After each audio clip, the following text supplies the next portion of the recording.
Bonjour, chers ministres de Dieu, vous qui me suivez depuis chez vous. Ce matin, j'ai eu la grâce d'être choisi parmi la pléiade de serviteurs de Dieu pour partager avec vous un thème. Et bien avant cela, je voudrais, comme la Bible nous le recommande, présenter ce moment à l'Éternel, afin qu'il vienne nous parler, qu'il vienne nous enseigner, qu'il vienne nous édifier, et que le Saint-Esprit seul puisse prendre la place ce matin, afin que la chair s'écarte définitivement. Au nom de Jésus-Christ, je prie aussi pour que le cœur de celui-là ou celle-là qui écoute cette parole ce matin soit disposé à recevoir cette parole. Au nom de Jésus-Christ, merci Père, merci pour ta fidélité, merci pour ton amour, merci encore pour ton Esprit Saint qui va prendre maintenant le règne de ce moment pour nous conduire. Au nom de Jésus que j'ai prié. Amen. Gloire soit rendue à notre Dieu d'être là encore ce matin pour partager avec vous un thème que le Saint-Esprit a mis dans mon cœur.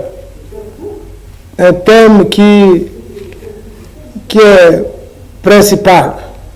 Un thème qui est à la base de toutes choses, de la vie de tout chrétien. Et ce matin, ce thème est intitulé « La nouvelle naissance ».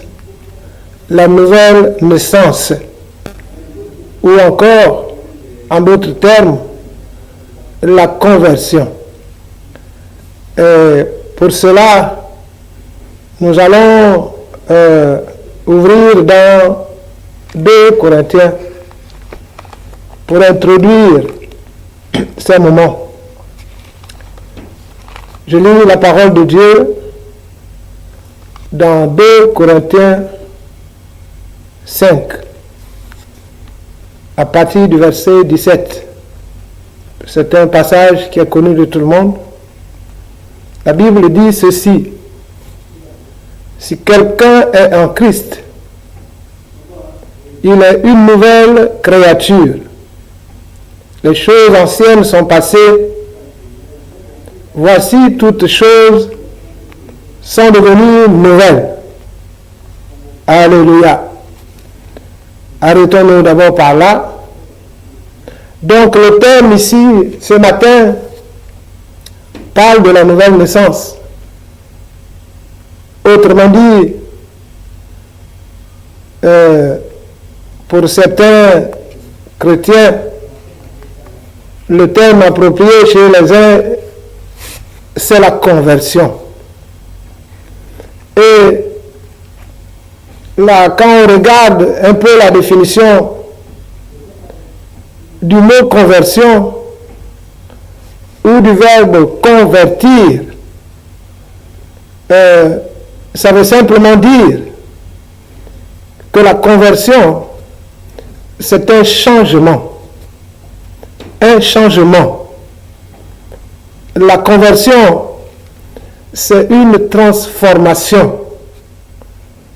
Et nous comprenons aisément que dans la vie chrétienne, si on dit d'un chrétien que c'est un chrétien qui est converti, ça voudrait dire simplement que c'est un chrétien qui a changé de vie, que c'est un chrétien dont la vie a été transformée.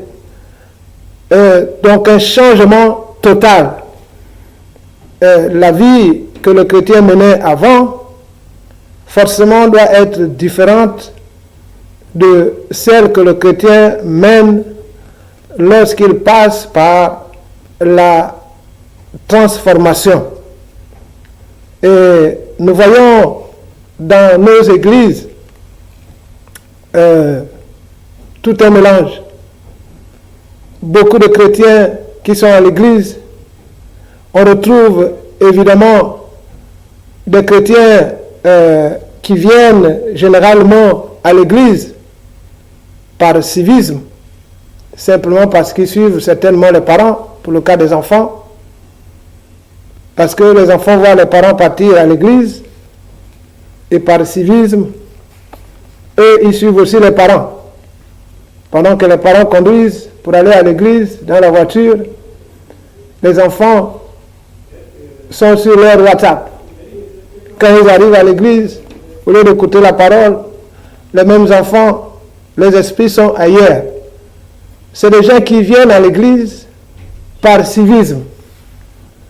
Et nous avons une autre catégorie des chrétiens qui se disent convertis, qui viennent à l'église pour plusieurs raisons.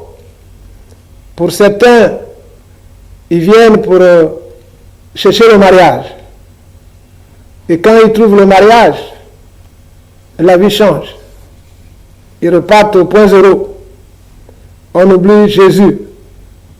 Pour d'autres, ils viennent à l'église pour chercher le travail. Et quand Dieu leur donne le travail, ils se disent, Dieu, pourquoi faire? Ils retournent encore dans le monde.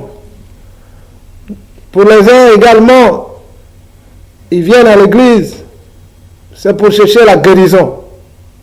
Lorsque Dieu leur donne la guérison, quelque temps après, ils retournent encore dans le monde. Pour certains qui restent encore là, ceux-là qui sont réellement convertis, nous constatons malheureusement que malgré le grade qu'ils occupent, ça peut être des responsables d'une église, ça peut être des diacres, ça peut être des conseillers, ça peut être des évangélistes, des prophètes, des pasteurs, des pasteurs, des docteurs.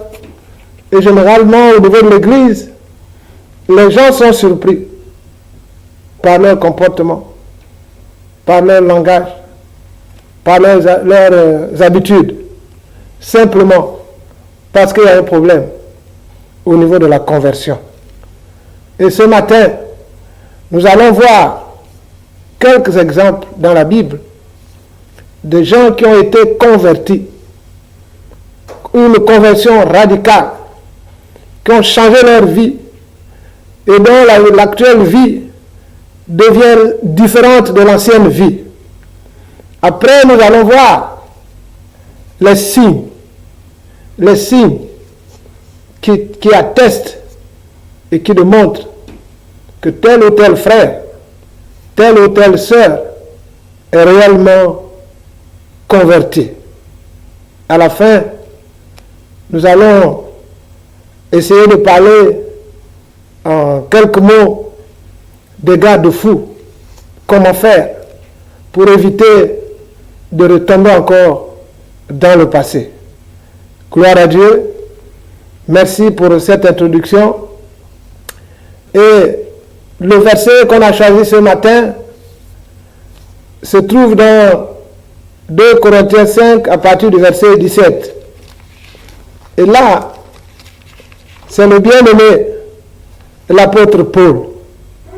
Ce jour-là qui devait s'adresser à l'église de Corinthe, à l'église, aux bien-aimés qui sont à Corinthe. Et il pouvait leur dire, si quelqu'un est en Christ, il devient une nouvelle créature. Et dans la Bible, nous avons des exemples qui parlent d'eux-mêmes, notamment le cas de cette femme que nous connaissons tous, la Samaritaine. Dans Jean 4, on va prendre un petit temps pour le lire. Jean 4,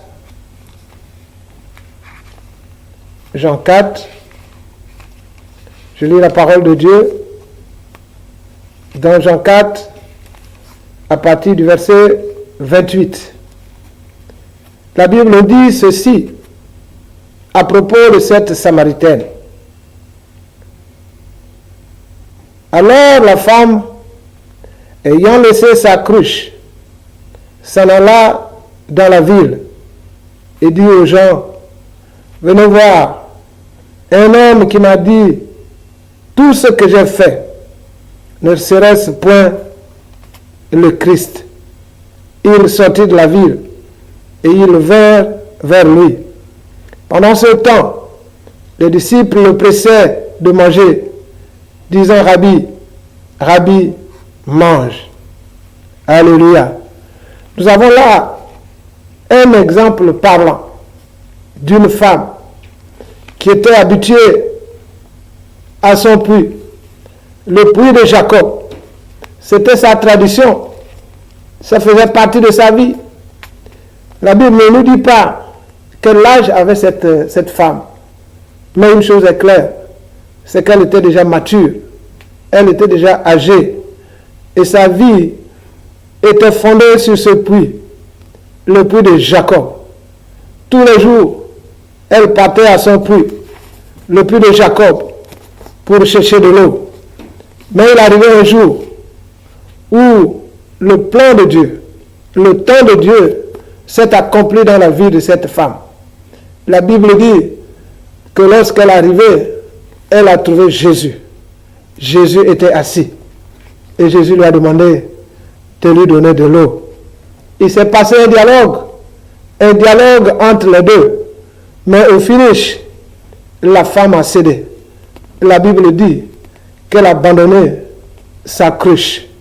Nous comprenons ici que cette cruche-là n'est rien d'autre que le symbole de tout ce que nous traînons, de tout ce que nous gardons depuis que nous avons accepté Jésus-Christ de Nazareth. Cette cruche n'est rien d'autre que notre caractère, notre mauvais caractère qu'on garde encore, qu'on avait depuis l'enfance jusqu'à ce que nous avons accepté Jésus. On n'a jamais jeté cette cruche, on se balade avec. Cette cruche n'est rien d'autre que l'orgueil qu'on garde encore. Cette cruche n'est rien d'autre que la haine qu'on garde encore. Mais la Bible dit que cette femme-là était attachée à sa cruche. Et c'est parce qu'elle a jeté la cruche, parce qu'elle a abandonné sa cruche, parce qu'elle a réalisé que la cruche n'était rien devant Jésus-Christ. Et donc elle a jeté cette cruche pour suivre Jésus-Christ. Et elle a changé. Son témoignage a changé. Son témoignage, la Bible dit, a poussé plein de gens à venir vers le Seigneur. Et là, nous voyons que ça, c'est un véritable changement, une véritable conversion. Cette femme qui était habituée avec sa cruche a finalement abandonné la cruche pour se retourner vers Jésus. Conversion totale, conversion radicale, conversion vraiment fondamentale. La cruche est restée, la femme est partie, elle n'a jamais plus eu soif. Et bien aimés, nous comprenons aisément que si aujourd'hui les uns et les autres sont devenus des pierres d'achoppement dans des églises, sont devenus des occasions de chute pour les frères et sœurs dans l'église, à cause de nos comportements, à cause de notre langage, à cause de nos regards, à cause de nos pensées, c'est parce que quelque part, nous n'avons pas encore jeté nos cruches. Nous devons jeter les cruches. Nous devons jeter les cruches. Si nous voulons être de nouvelles créatures, si nous voulons être des hommes et des femmes qui ont totalement changé, qui ont radicalement changé, nous devons jeter nos cruches à nous, à l'image de cette femme samaritaine. Alléluia. Gloire soit rendue à Dieu. Nous allons prendre un deuxième exemple dans Acte 9. Dans Acte 9, ça aussi, c'est une histoire merveilleuse que tout le monde connaît. Une histoire, un cas probant d'une conversion, une conversion totale. Et là, cette fois-ci, il s'agit de quelqu'un qu'on connaît et qui s'appelait Saul. La Bible dit ceci. Cependant, Saul, respirant encore la menace et le meurtre contre les disciples du Seigneur, se rendit chez le souverain sacrificateur et lui demanda des lettres pour les synagogues de Damas, afin que, s'il trouvait des partisans de la nouvelle doctrine, hommes ou femmes, il les amena liés à Jérusalem. Comme il était en chemin et qu'il approchait de Damas, tout à coup, une lumière venant du ciel resplendit autour de lui. Verset 4, la Bible dit, il tomba par terre et il entendit une voix qui lui dit, Saul, Saul, pourquoi me persécutes-tu? Il répondit, qui es-tu, Seigneur? Et le Seigneur dit, je suis Jésus, que tu persécutes. Il te sera dur de regimber contre les aiguillons. Verset 6, tremblant et saisi de foi, alors le Seigneur, que veux-tu que je fasse?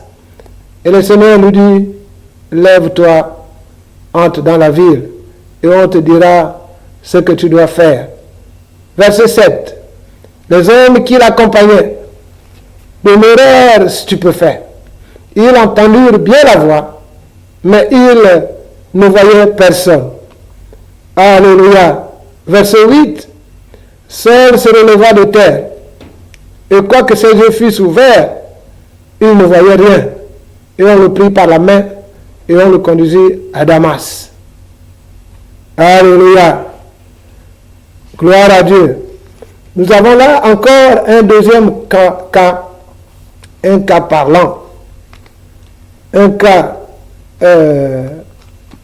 véritable, un cas réel de la conversion totale, du changement total dans la vie d'un homme qui a changé de statut. La Bible parle de Saul et la Bible dit que Saul, son cœur était noir de mauvaises choses, et parce qu'il avait déjà pris l'habitude. Et ce jour-là, il était sur le chemin de Maïs. Pendant qu'il marchait, il pensait que ça devait être comme à l'accoutumée. Et la grande surprise est arrivée lorsqu'il était à mi-chemin. La Bible dit qu'il a croisé le Seigneur. Une lumière. La lumière est descendue. Et Saul s'est écroué. Saul n'était pas seul. La Bible dit qu'il avait des compagnons. Il y a des gens qui marchaient avec lui. Mais curieusement, seul Saul a été frappé par cette lumière. Nous voyons là que ça, c'était une conversion totale. Saul était avec ses compagnons, mais la lumière n'a pas frappé Saul.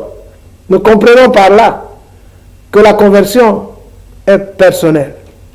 La conversion n'est pas liée à ta femme. La conversion n'est pas liée à ton mari. La conversion n'est pas liée à tes parents. Ce n'est pas parce que ton père est un homme de Dieu, ta maman une servante de Dieu, que tu vas dire que comme ils sont de Dieu, toi aussi tu es déjà de Dieu aussi. Alléluia. La conversion est personnelle. Cette lumière est arrivée à laisser les compagnons de Saul. Seul Saul a été frappé par cette lumière. Seul Saul a été radicalement changé par cette lumière. La Bible dit que quand Saul s'est écroulé, les autres n'ont rien compris. Ils étaient dans l'étonnement. Et pourtant, ils étaient ensemble. Gloire à Dieu. Ça, c'est un changement radical. Celui-là qui combattait les chrétiens, Saul, qui combattait l'Église, quand il a reçu Jésus, quand il a croisé Jésus, sa vie a radicalement changé. Saul est devenu celui-là qui devait porter la parole de Dieu dans les quatre coins de la terre. Et Saul devenait celui-là qui devait porter l'évangile de l'Éternel. Alors Saul a changé. Nous voyons là que le changement est radical. Quand on parle de changement, Quand on parle de nouvelle vie, quand on parle de conversion, le changement doit être radical. Le langage doit être changé. Les comportements doivent être changés. Alléluia. Alléluia. Saul de Tarse a radicalement changé. Il a laissé sa vie passer pour prendre une nouvelle vie avec Jésus-Christ de Nazareth. Gloire à Dieu. Nous allons prendre un troisième et un dernier cas de conversion dans Luc 19. Luc 19. Les exemples sont légion, mais nous allons nous limiter à 3 à cause du temps. Luc 19, à partir du verset 9. Luc 19, à partir du verset 9. Ok. On va prendre pour une meilleure compréhension à partir du premier verset. Je lis la parole de Dieu dans Luc 19. Merveilleuse histoire, merveilleuse conversion. La conversion de quelqu'un, d'un homme aussi qui s'appelait Zachée. La Bible dit, Jésus était entré dans Jéricho, traversait la ville, et voici un homme riche appelé Zachée, chef des publicains, cherchait à voir qui était Jésus, mais il ne pouvait y parvenir à cause de la foule, car il était de petite taille. Il courut en avant et monta sur un sycomore pour le voir, parce qu'il devait passer par là. Lorsque Jésus fut arrivé à cet endroit, il leva les yeux et lui dit, Zachée, hâte-toi de descendre, car il faut que je demeure aujourd'hui dans ta maison. Zachée se hâta de descendre et le reçut avec joie. Voyant cela, tous murmuraient et disaient, il est allé loger chez un homme pécheur. Mais Zachée, se tenant devant le Seigneur, lui dit, voici Seigneur, je donne aux pauvres la moitié de mes biens. Et si j'ai fait tort de quelque chose à quelqu'un, je lui rends le quadruple. Verset 9. Jésus lui répondit, le salut est entré aujourd'hui dans cette maison, parce que celui-ci est aussi un fils d'Abraham. Que le Fils de l'homme, car le Fils de l'homme est venu chercher et sauver ce qui était perdu. Alléluia. Encore un cas qui parle de lui-même, de conversion, de changement total, de transformation. Ici, il est question de Zachée. Zachée qui était un homme riche, sauvagement riche. Mais la Bible dit qu'il cherchait à voir Jésus. Mais comme il avait l'handicap de la taille, pendant que Jésus marchait, la foule qui était autour de Jésus empêchait Zachée de voir Jésus. Et la Bible dit que malgré ça, Zachée a couru. Il a couru. Il a dépassé la foule. Il a dépassé tous les gens qui étaient autour de Jésus. Il est allé plus loin devant pour attendre l'arrivée de Jésus, là où il n'y avait personne. Mieux encore, la Bible dit qu'il est monté sur un sycomore. Mais c'était une bonne posture. Parce que sur le sycomore, il devait bien apercevoir Jésus. Et Jésus avançait avec toute la foule qui était autour de lui. Et quand Jésus arrivait à la hauteur de Zachée, la Bible dit que Jésus a levé les yeux. Jésus a levé les yeux et a dit à Zachée, hâte-toi de descendre. Hâte-toi de descendre, car il faut que je demeure aujourd'hui dans ta maison. Oh, gloire à Dieu. Encore un cas palpable, convaincant de conversion. Zachée a tout laissé. Zachée a oublié sa richesse. Zachée a oublié ces milliards qui étaient certainement dans son compte. Zachée a oublié certainement les immeubles qu'il avait, les affaires qu'il avait. Quand Jésus a levé les yeux, quand les yeux de Jésus ont croisé les yeux de Zachée, la Bible dit, Zachée n'a pas résisté. Zachée est descendu. Bien-aimé, je ne sais pas ce qui s'est passé pendant ta conversion. As-tu réellement croisé ton regard avec Jésus? Si tu as croisé ton regard avec Jésus, une chose est claire, c'est que ta conversion doit être totale. Parce que la Bible dit ici que quand les yeux se sont croisés, Zachée n'a pas dédaigné, Zachée n'a pas hésité, Zachée n'a pas réfléchi, Zachée est descendu. Parce que le salut devait entrer dans sa maison. Zachée est descendu et le salut est réellement entré dans sa maison. Quand le salut est rentré, Zachée n'a plus regardé à ses biens, Zachée n'a plus regardé à sa famille, mais Zachée a regardé à Jésus. Voici, bien-aimé, un troisième exemple de conversion. De conversion qui n'est pas comparée avec la première vie que menait Zachée. La nouvelle vie que menait Zachée après la rencontre de Jésus a été différente de la vie que Zachée menait avant. Alors, bien aimé, nous devons comprendre que la nouvelle naissance, ou ce qu'on a appelé la nouvelle naissance, la nouvelle naissance n'est rien d'autre que le changement, que la transformation. Alors, en nous, on doit réaliser, on doit voir ce changement. En nous, on doit constater cette transformation. La Bible dit que Jésus s'est retrouvé un jour dans un mariage. Et il manquait de boisson. Et Jésus s'est appuyé sur de l'eau, qui est un liquide. Et il a transformé l'eau en boisson. Cette transformation, c'était une transformation totale. Le goût qu'avait l'eau bien avant n'était plus le même goût que quand l'eau est devenue le vin. Alléluia. Alléluia. Nous voyons là une transformation radicale. L'eau qui était paisible à boire, quand tu bois de l'eau, tu sens une certaine paix en toi. Mais Jésus a transformé cette eau en boisson. Jésus a transformé cette eau en vin. Et le goût de l'eau qui était appréciable est passé au goût maintenant de l'alcool, de la boisson. Et c'est un changement radical.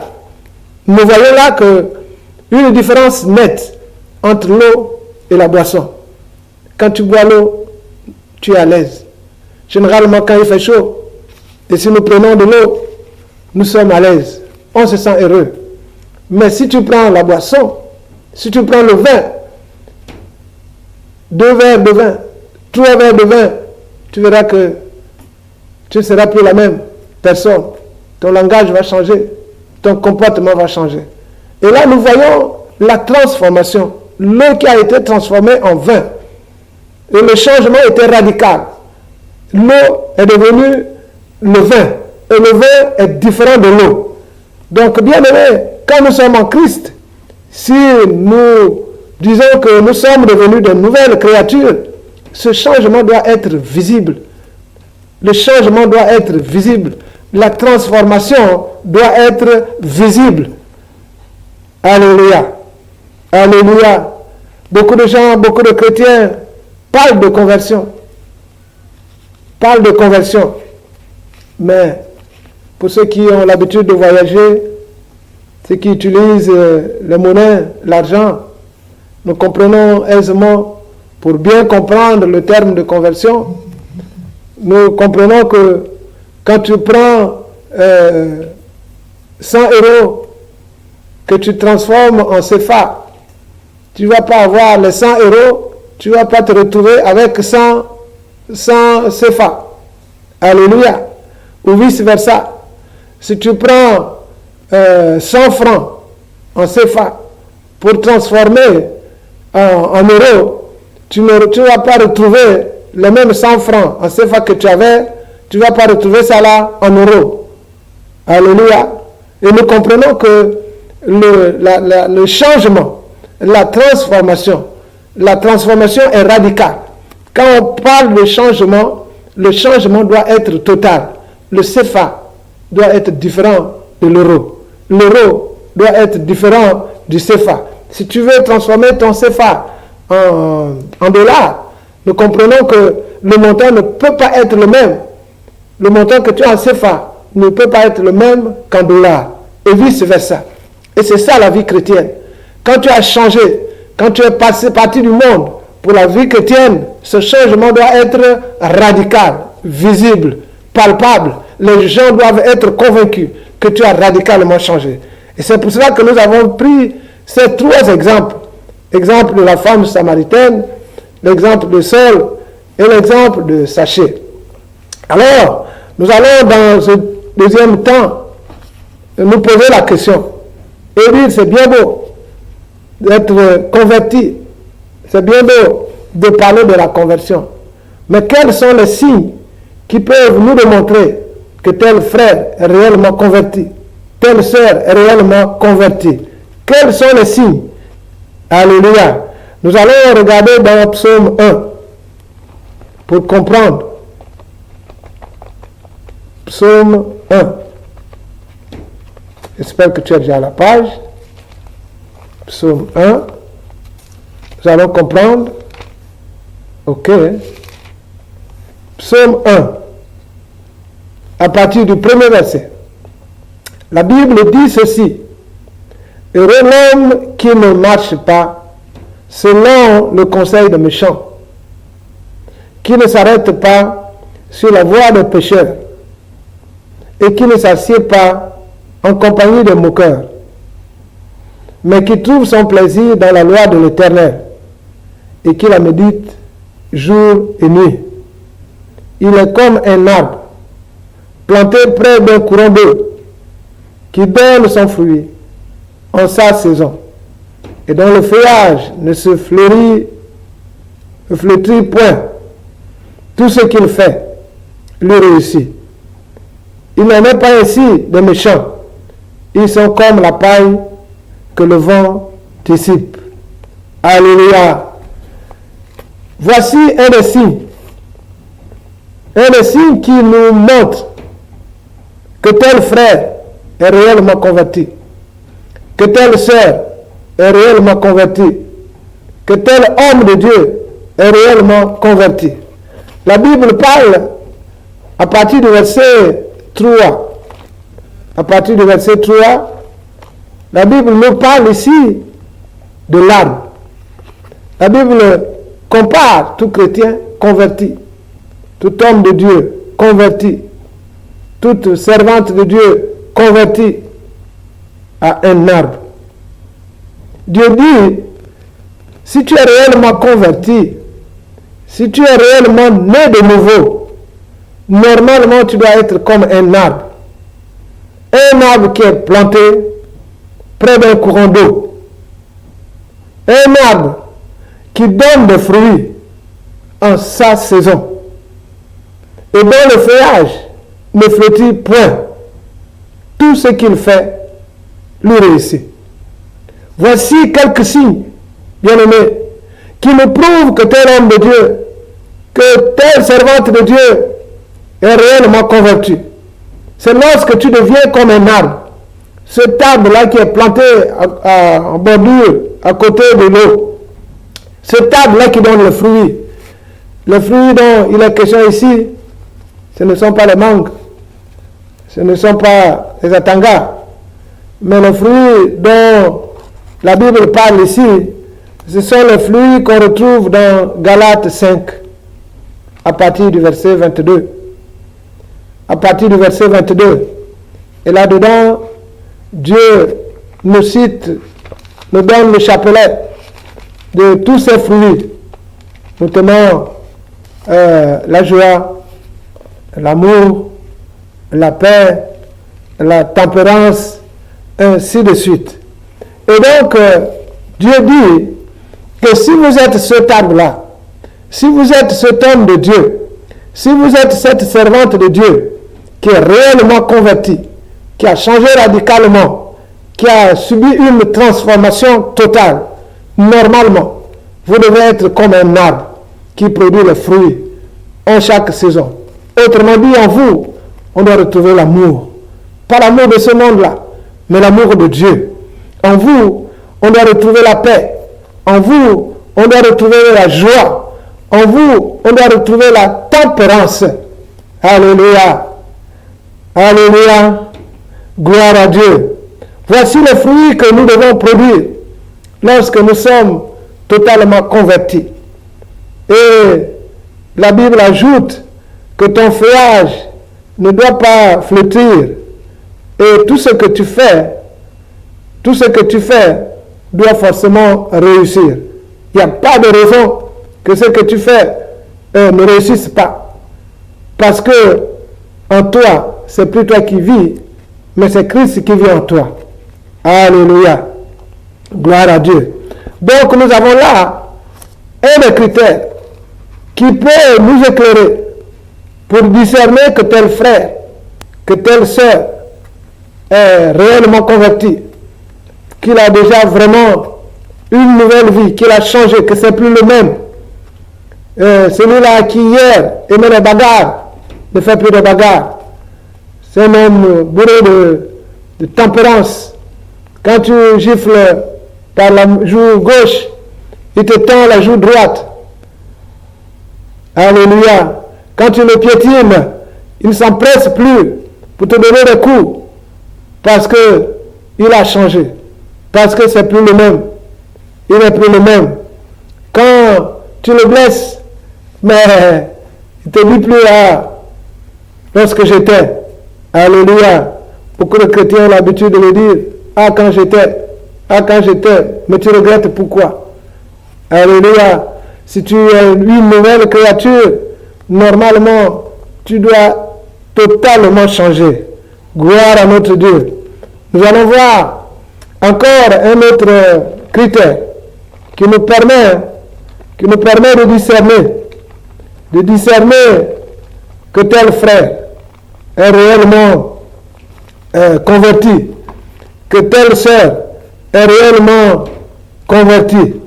Alléluia. On va aller dans Ézéchiel. Ézéchiel 36. Ézéchiel 36.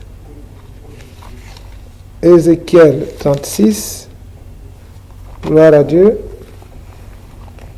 Ézéchiel 36. Je vais lire la parole de Dieu. À partir du verset, on va prendre à partir du verset 25. La Bible dit: je répandrai sur vous une eau pure, et vous serez purifiés. Je vous purifierai de toutes vos souillures et de toutes vos idoles. Verset 26. Je vous donnerai un cœur nouveau. Je vous donnerai un cœur nouveau. Et je mettrai en vous un esprit nouveau. Je ferai de votre corps le cœur de pierre, et je vous donnerai un cœur de chair. Alléluia. Voici, bien-aimés, un deuxième critère qui nous permet de discerner, qui nous permet de voir si tel homme de Dieu est réellement converti, ou si telle servante de Dieu est réellement convertie. Dieu, à partir du verset 26, dit ceci. Il dit: je vous donnerai un cœur nouveau, et je mettrai en vous un esprit nouveau. Je ferai de votre corps le cœur de pierre, et je vous donnerai un cœur de chair. La Bible fait état ici d'un cœur, le cœur de pierre. Nous savons tous que la pierre est dure. Il y a des hommes comme ça. Et il y a des hommes de Dieu comme ça qui ont des cœurs durs. Il y a des servantes de Dieu comme ça qui ont des cœurs durs. Quand on leur parle. Quand ils écoutent la parole de Dieu ne trouve pas de la place dans leur cœur. Et Dieu dit qu'il va enlever. Il enlève quand tu deviens converti, quand tu es totalement converti, quand tu deviens une nouvelle âme. Dieu enlève ce cœur-là, le cœur de pierre, pour remplacer par un cœur de chair. Alléluia. Parce que la pierre est dure, rien ne peut résister sur la pierre. Quand la parole tombe sur la pierre, la parole meurt. La parole ne peut pas pousser. La parole ne peut pas produire des effets à cause de la pierre. Et donc, quand tu es converti, quand tu es une nouvelle créature, Dieu change ton cœur. Il enlève le cœur de pierre pour te donner un nouveau cœur. Le cœur fait de chair. Alléluia. Alléluia.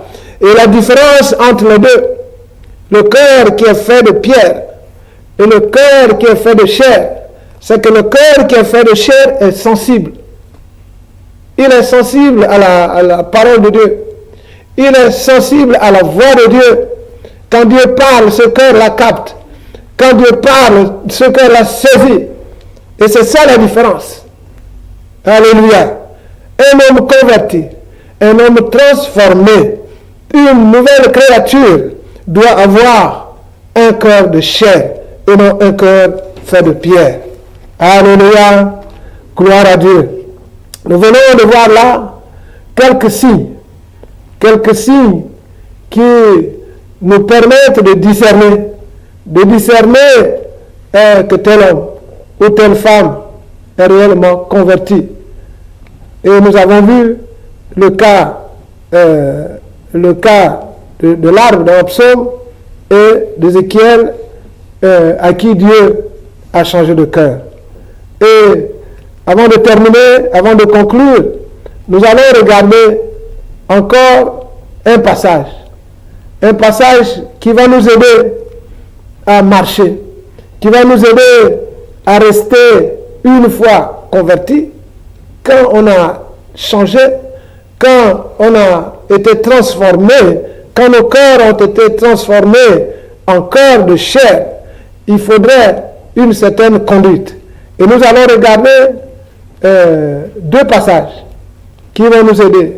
Il y a beaucoup de passages qu'on peut prendre, mais à cause du temps, nous allons prendre deux passages. Philippiens, le premier passage, c'est dans Philippiens 3. Dans Philippiens 3. Philippiens 3, pour voir.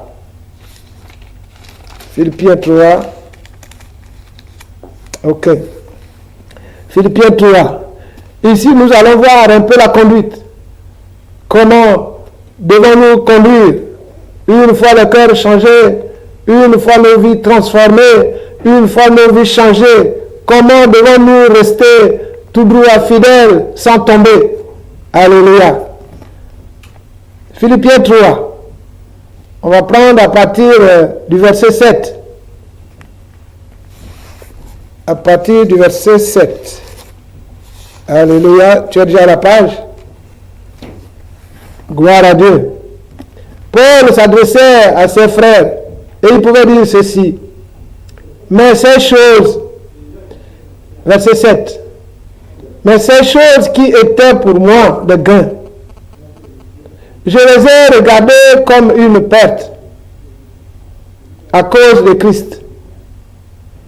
Et même je regarde toutes choses comme une perte à cause de l'excellence et la connaissance de Jésus-Christ, mon Seigneur,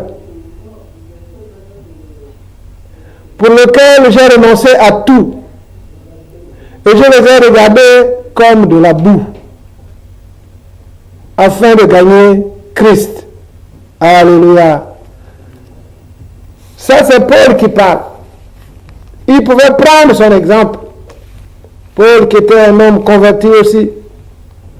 Et donc, pour éviter qu'il ne tombe, pour éviter qu'il ne reparte encore dans le passé, Paul pouvait donner ce conseil-là à ses bien-aimés.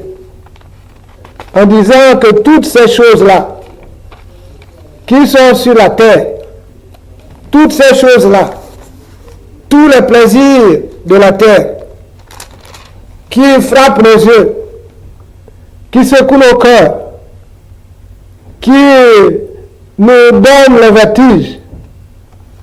Et il pouvait leur dire, aux bien-aimés d'Éphèse, il pouvait dire que toutes ces choses-là étaient pour lui un gain. Mais il les a regardés comme une perte maintenant, à cause de Christ. Mieux encore, Paul ajoute ceci. Il dit qu'il regarde ces choses comme étant de la boue. Là où il y a la boue, personne ne peut mettre son pied. Parce que tu sais que si tu mets le pied, forcément, le pied va se salir. Et c'est pour cette raison que Paul a pris l'image de la boue.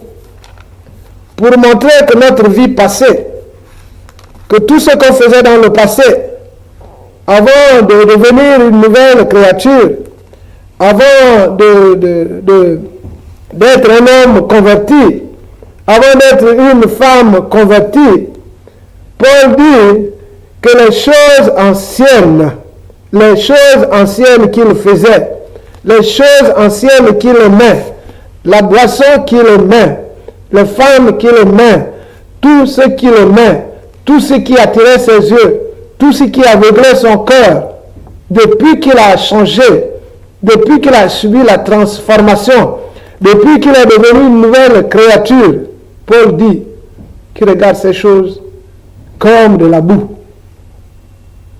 Parce que la boue nous salit, la boue nous ternit. Si tu mets le pied encore dans le passé, sache que tu vas te salir. Si tu mets encore ton pied, ton regard dans la boue, sache que tu vas te salir. Et c'est pour cette raison que le bien-aimé Paul a pris l'image de la boue pour vraiment ne plus s'intéresser au passé. Et le passé, c'est quelque chose qui colle, qui colle les chrétiens. Les chrétiens ont du mal à se séparer de leur passé. Nous voyons, bien aimés, dans le foyer pour ceux qui sont mariés, et généralement c'est le passé qui secoue ces foyers. À cause des choses du passé, beaucoup de foyers sont perturbés à cause du passé. Parce que monsieur, madame ne considèrent pas ce passé-là comme de la boue. Généralement, ils jettent encore le regard sur le passé. Oh non, c'est le père de mon enfant. C'est lui qui me donne la nourriture. C'est lui qui paye les cahiers de l'enfant quand il y a la rentrée scolaire. C'est lui qui s'occupe de son enfant. Mais toi, tu es au mariage. Toi, tu as un mari. Toi, tu es marié également. Et tu as dit oui devant les hommes et devant Dieu. Ton mari, le père de ses enfants, c'est celui que Dieu t'a donné, qui est avec toi à la maison. Pourquoi regardes-tu encore les choses passées? Les choses passées en disant que c'est eux qui doivent payer l'école de tes enfants. C'est eux qui doivent tout faire pour tes enfants. Tu ignores qu'en le faisant, tu réchauffes la flamme du passé. Tu ignores qu'en le faisant, tu entretiens encore des relations sans le savoir avec ce passé-là. Tu ignores qu'en le faisant, tu actives le feu entre ce passé-là et toi. Et tant que tu le feras, tant que tu ne comprendras pas que c'est pas bien de regarder le passé, bien aimé, sache que tes pieds, tu les mets chaque jour dans la boue. Alléluia. Et tant que tu mettras tes pieds dans la boue, bien aimé, il va être difficile pour toi. Il va être difficile pour toi d'être une véritable convertie. D'être une véritable convertie. Parce que tes pieds sont toujours dans la boue. Et Paul a eu raison de parler de la boue. Parce que la boue salit. La boue ternit. Quand tu pars dans la boue, il y a de fortes chances que tu tombes. Quand tu jettes le regard dans le passé, il y a de fortes chances que tu tombes. Même si tu résistes les premiers jours, même si tu résistes pendant plusieurs mois, pendant plusieurs années, mais sache une chose, c'est que tant que ton regard sera dans le passé, tu finiras par tomber. parce que la boue entraîne la glissade. Et on finit toujours par tomber. Alléluia. Gloire à Dieu. Merci Seigneur. Alors on va prendre un dernier critère qui va nous permettre de ne pas regarder, de ne pas trébucher et de rester fidèle. Luc 18 à partir du verset 28. Luc 18 à partir du verset 28. Rapidement. Luc 18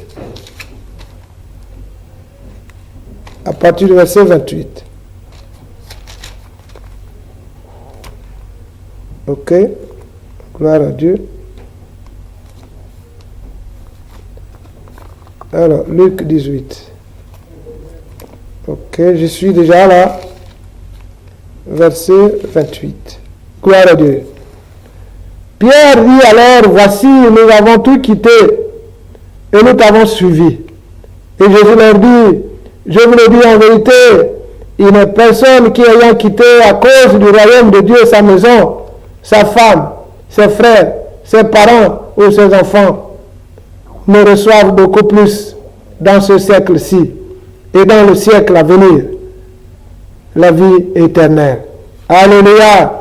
Nous comprenons que lorsqu'on a changé, lorsqu'on vient une nouvelle vie, non seulement nous devons faire attention pour ne plus mettre nos pieds dans la boue, mais également, Pierre nous dit que nous devons tout abandonner et suivre Jésus-Christ de Nazareth. Parce que Jésus dit, et ces brebis entendent sa voix, et ces brebis entendent sa voix. Nous devons suivre Jésus, parce que c'est Jésus notre chemin, parce que c'est Jésus notre conducteur. Alléluia, gloire à Dieu. Nous venons de voir là rapidement,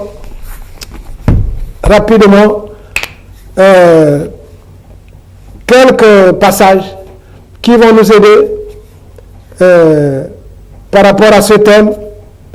Et donc, pour conclure, je dirais simplement que la vie chrétienne, c'est un choix.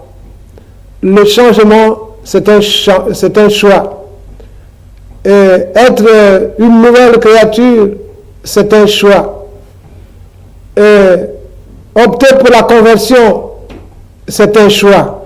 Et lorsque ce choix est fait, bien aimé, nous devons porter des fruits. Nous devons porter des fruits et nous devons changer de cœur. Nous devons avoir le cœur de chair, fait de chair, et non un cœur fait de pierre. Et nous devons éviter de mettre nos pieds dans la boue. Nous devons éviter de regarder le passé encore. Nous devons jeter nos regards désormais vers Jésus-Christ de Nazareth. Alors je vais prier. Je vais prier pour ceux-là qui avaient accepté Jésus déjà, mais qui ont du mal à suivre Jésus. Qui ont du mal à suivre Jésus. Parce que simplement, ils remettent les pieds dans la boue. Parce que simplement, ils entendent la voix de Jésus, mais ils ont du mal à le suivre. Ce matin, je veux prier pour toi, afin que le Seigneur t'attrape par sa main et qu'il te conduise. Merci Seigneur. Père, nous te disons merci pour ces moments que tu viens de passer avec nous. Nous venons, ô Dieu, ensemble, Père éternel, Seigneur, de parler de la conversion, de parler de la nouvelle naissance. Père, je prie pour mon frère. Je prie maintenant pour ma soeur qui t'a accepté, Père éternel, et qui depuis un certain temps a du mal, Papa, à te suivre à cause des choses de ce monde, qui a du mal à produire les fruits du Saint-Esprit, à cause des choses de ce monde, à cause des troubles de ce monde. Ce frère et sœurs, et qui ont du mal, Père éternel, Papa, oh Dieu, à cause des cœurs en pierre qu'ils ont, ce matin, Papa, à cause de ta parole, Seigneur, je prie, oh Dieu, que leur cœur soit totalement changé. Seigneur, que le cœur qui était en pierre soit transformé maintenant en cœur de chair pour recevoir désormais ta parole, pour que la crainte de ton nom soit, Seigneur, oh Dieu, leur partage. Merci, Papa, pour ce que tu vas faire désormais, oh Dieu, dans leur vie. Merci parce que désormais, tu vas être leur conducteur. Merci Père parce que mon frère, parce que ma soeur désormais ne regardera plus, oh Dieu, le passé. Mais Père, qu'il va considérer le passé désormais comme étant de la boue. Oh Dieu Tout-Puissant, agis afin que tous, Papa, puissent orienter leur regard vers toi pour te suivre. Toi qui es le chemin, toi qui es la vie, toi qui es la vérité. Nous avons prié, Père, parce que nous savons une chose, que tu vas nous exaucer. C'est en ton nom que nous avons prié et nous disons tous Amen. Que le Seigneur bénisse sa parole. Gloire à Dieu. Merci et bonne journée.